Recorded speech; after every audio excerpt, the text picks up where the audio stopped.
Welcome to the 3 Life Lessons podcast, where I, Rob Hubbard, talk to renowned figures from learning and development to uncover the secrets to their success and find out what makes them tick. Remember to like, subscribe and follow to ensure that you never miss an episode.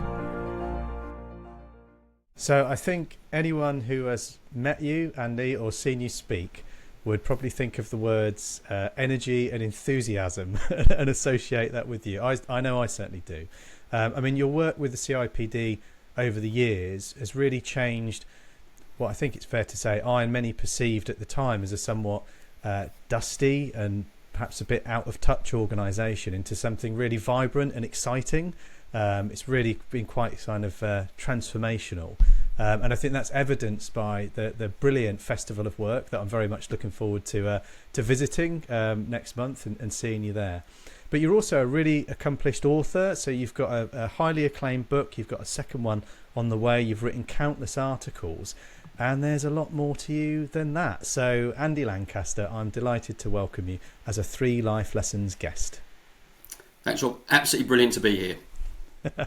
Great. So, well, first of all, I think you know the format. So please tell our listeners and our viewers what your current role is, and briefly, what was your kind of path to get there? Yep, so my current role, you kindly mentioned the 10 years at CIPD, which was an absolutely foundational part of my career and a brilliant opportunity to do that. But I now lead a learning consultancy called Reimagine People Development. And that consultancy really focuses on supporting performance-based learning strategies and solutions. So this is about getting alongside learning teams and leaders to really think about how we integrate learning in the flow of work. And I've got a real passion around social learning communities, which the new book is on. So that's I guess that move came through many people beginning to come to me and ask me for support around that. And it was just a natural progression, which CIPD brilliantly supported me in. So currently it's running my own consultancy. And I've had a really eclectic career. And I guess that's going to come out in the 3 Life Lessons. So my previous organisation, I worked for a large social housing organisation supporting older people with care needs and particularly dementia. And I also worked in people development for a leading UK substance misuse rehabilitation charity, working with people with substance and addiction challenges. That was in residential, community and prison services. I was also a training systems developer for a global tech company. And then right at the beginning of my career, I lectured in education and design at Brunel University. So I have such an eclectic career. Yeah. And I guess, some stuff which will come out during the session will probably be around that, things people probably never knew anything of, about my background. Yeah, fantastic. That's the beauty of getting to have these chats, is to kind of understand a bit more about the person behind who we see on stage. So Andy, what's the first life lesson that you'd like to share? Right, so my first life lesson is going to be transformation begins with a powerful personal picture. So I want to just explore the role of visualization in change. Now, my first degree was in education and design. So many of the listeners won't know that I focused, my degree was in graphics, furniture and silversmithing. So I came from a strong design background, and as part of that degree, visualization and thinking about what something looks like was an essential part of the design process. And I guess it sparked something in me around imagination is a really important part of the change process. And I guess we're all familiar with the saying, a picture is worth 1,000 words. And I actually looked it up. There's attributed to a guy I never knew, a journalist called Fred Barnard. But it also, there's a Napoleon Bonaparte quote which says, a good sketch is better than a long speech. And I think for me, there's such a strong lesson I learned while I was working in rehab. So the context for the lesson is during a time I spent in prison. And I often say I spent time in prison. It's a great opener at parties on that one. So I spent up to 7 years in prison and went through many of those. But I was working in a learning role in substance rehabilitation. Supporting therapeutic workers and support workers, many of whom, about 30% of our workforce, were people who'd come through their own dependencies, and they were absolutely brilliant in supporting other people in change. And I remember I was actually in prison, so this is not in the guest room, this is actually right inside prison, an art therapy session. And there was a guy, big guy, who was painting a picture of a man on a beach with a child. Now, those who don't know, art therapy is a kind of form of psychotherapy where people get to illustrate and draw something as part of their self-empowerment. And I asked him what the deal was, and he said, and it was just so powerful, Rob, he said, my new life will look like me being reunited with my son who's currently in care. Oh. And we've never had a holiday together. And when I'm sorted, I'm going to take him on holiday. We're going to go on the beach and we're going to have an ice cream together. Yeah. And you know, it was absolutely powerful that his motivation for change, it was something he could see so clearly. And others in the group, it was the same. And it was commonplace to see staff working in rehab would work with people to really crystallise what change looked like. And I think, you know, for many of us, organisational change or personal change is it ought to be motivational, but it's really challenging. Sometimes we fear failure, or we have ingrained cultural behaviours, or maybe we're just overwhelmed by change. But for me, this visualisation is so integral to change. And I guess I get really sad with organisations because often you look at the change models, it's things like Kubler-Ross model, which is all negative around denial and shock, and even there's some Kotter's 8 stages. You know, it's the third stage before you get to vision. So for me, I guess the life lesson, the compelling thing is that change starts when I can really understand what it looks like. In fact, what it looks like, what I can see, what it would sound like, and what it even like taste or smell like. It's that kind of personal vision. And when I pioneered the new consultancy, I chose the name really carefully because reimagine is really important for me. And it's really, if we're going to have transformation, it is about the first stage for me, like that guy in prison. It's about painting that really powerful picture as the driver for change. So for me, life lesson 1 is a picture is absolutely worth 1,000 words. And for those listening, if we're heading into personal organisational change, the visualisation of it is the start point for me. Yeah. I mean, that resonates so well with me, Andy. So when we run what we call definition sessions, where we're kind of, you know, defining the problem or opportunity statement for the product, program, you know, whatever the thing is that we're doing. But as part of that, we envision the future as a group using, you know, think, feel, say and do. And I get my magic wand out, which is usually a pen, and I say, I've waved my magic wand, we've done this thing, it's been amazingly successful, and what does that future vision look like? And that's such a powerful thing to do. You know, I love to hear that being reflected back from your work as well.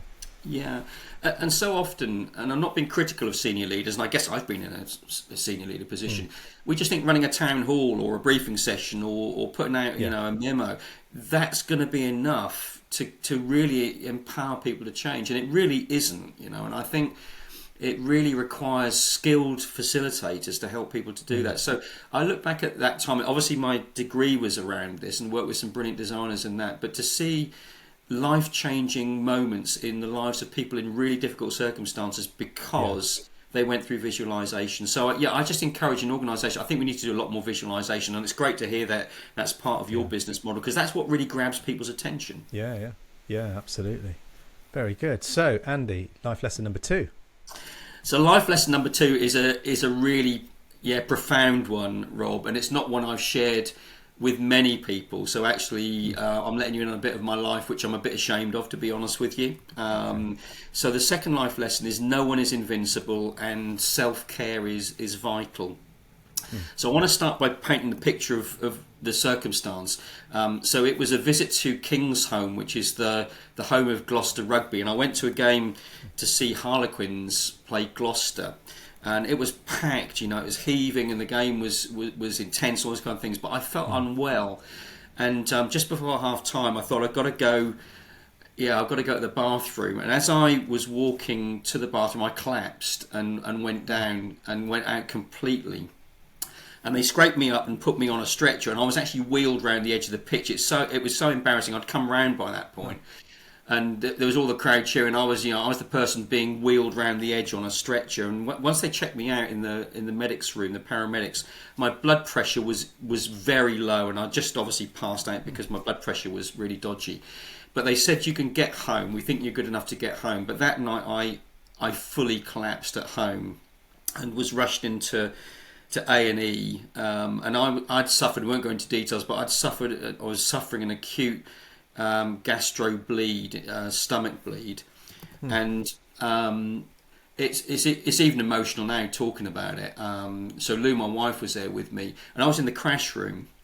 And the main consultant, there was a guy next to me who was having a heart attack, but the consultant was working on me. And at that point, Lou and I looked at each other and thought, this is really serious. And what had happened is I'd lost 5 pints of blood over a period of time.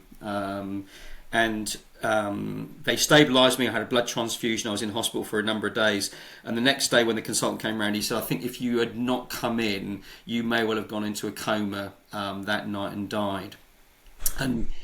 And I'd got 2 young children then, and I just looked at it, and I guess I want to use this as a positive encouragement to people listening.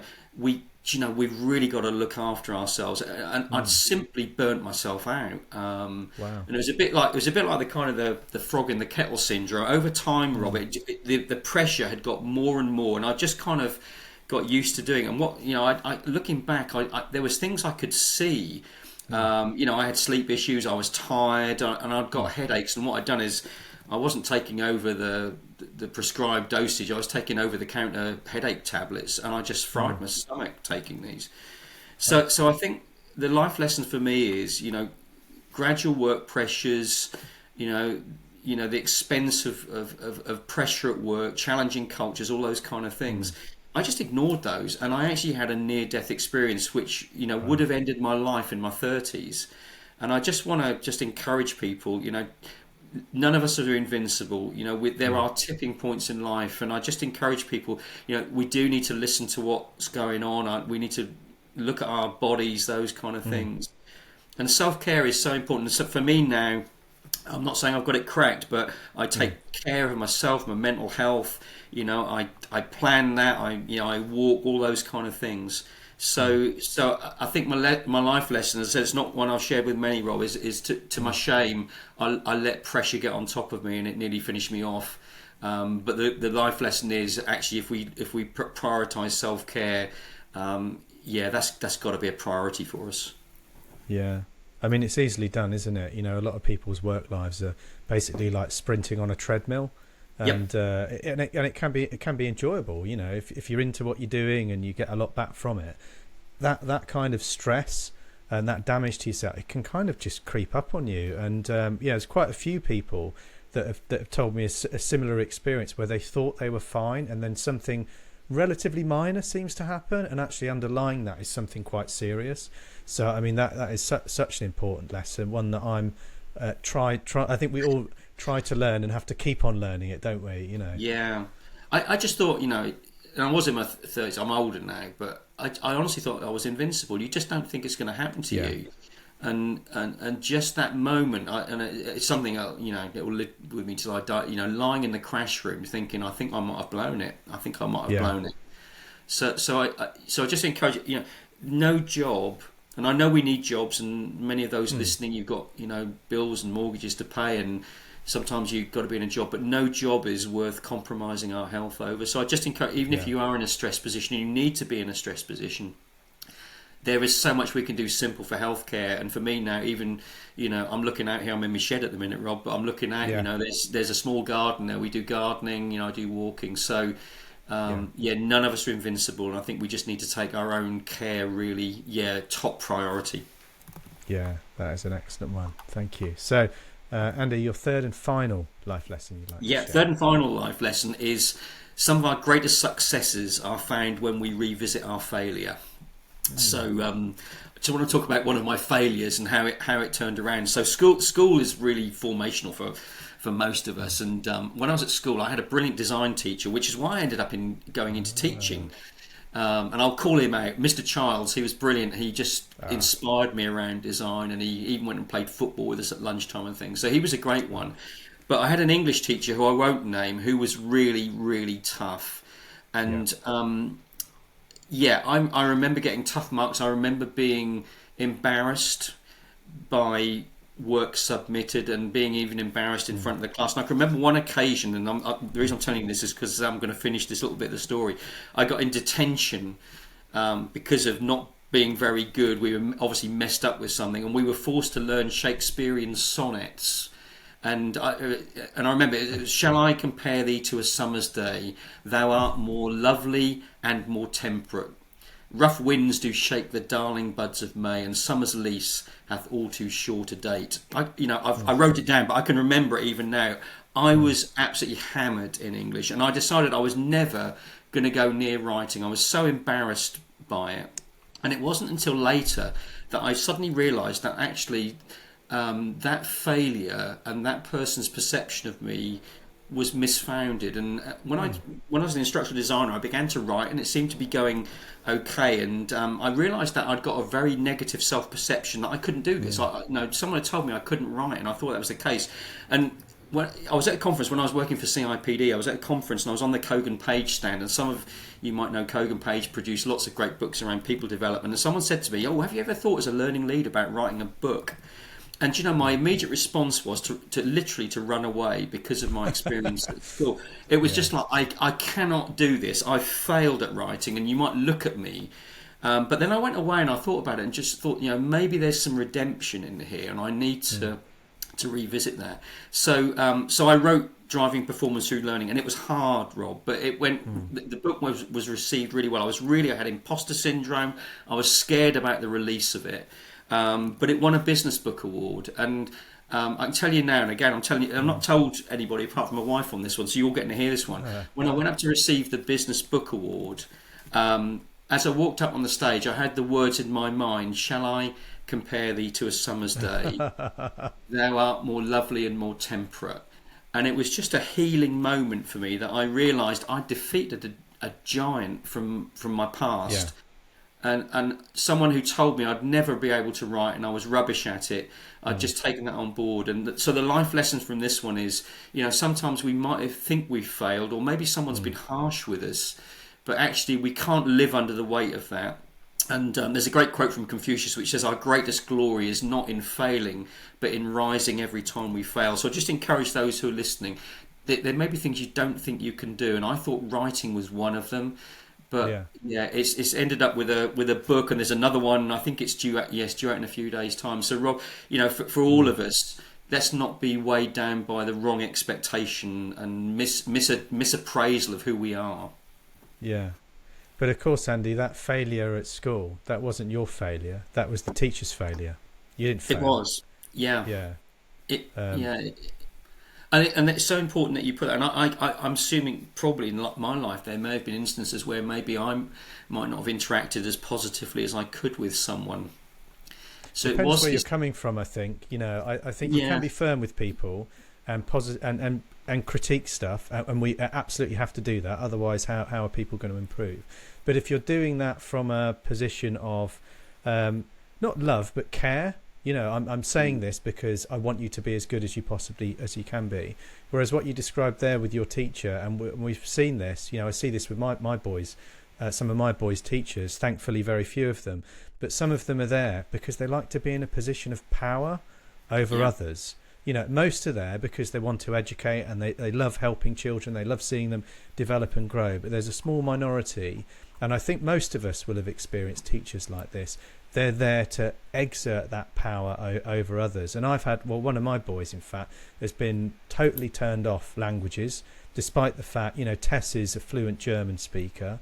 He is very talented with languages. He's just done his GCSE in it and said, "That's it, I'm never learning another language again." Despite being great at it, that teacher has put him off that. And again, it's not his failure, it's hers.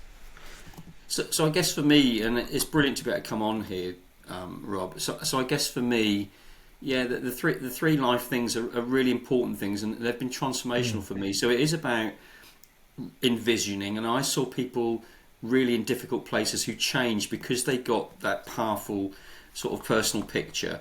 And there is a real thing about self-care. That was a big moment in life, and again, for those listening in, let's make sure we don't allow stress to overcome us. And then for me, there's some, for someone listening to this right now, there's something which you don't think you can do because of probably a previous circumstance. But I guess, the lesson for me is, and people will look at me and just think, oh, it must have been really easy writing a book. It was a major life moment for me, getting over a big part of things. So again, if you're listening in, revisit some of those things where maybe you think you've been a failure or you're not good enough, because they actually might be the source of an absolutely brilliant win in the future. Yeah. What fantastic 3 life lessons to share, Andy. Thank you for that. It's been a privilege to learn more about you, and you've been a brilliant guest. Thanks again, Andy Lancaster. Thanks. Great to be with you. If you've enjoyed learning those 3 life lessons, then make sure that you like, subscribe and follow so that you never miss an episode.